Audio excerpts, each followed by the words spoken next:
Has this ever happened to you? You're working on a 3.5. This happens to be a 2023 5.3 LT. Well, that upper intake, go back over to it.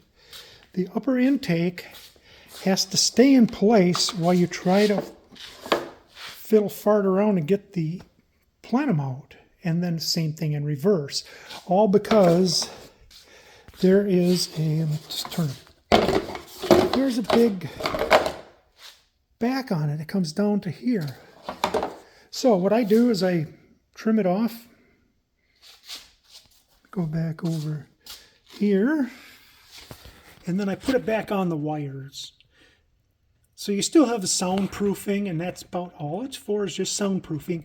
You still have the soundproofing, but now you can put the lower intake on and just slide the upper back in there, put the 4 screws back in. Hope this helps. All right, here we are. So the intake's back on with that back cut out. Like I say, it's just a sound dampener. You can put that thing on with one hand. Easy peasy. Just stick the 4 bolts in. Make it better for you on the next time. Hope that helped.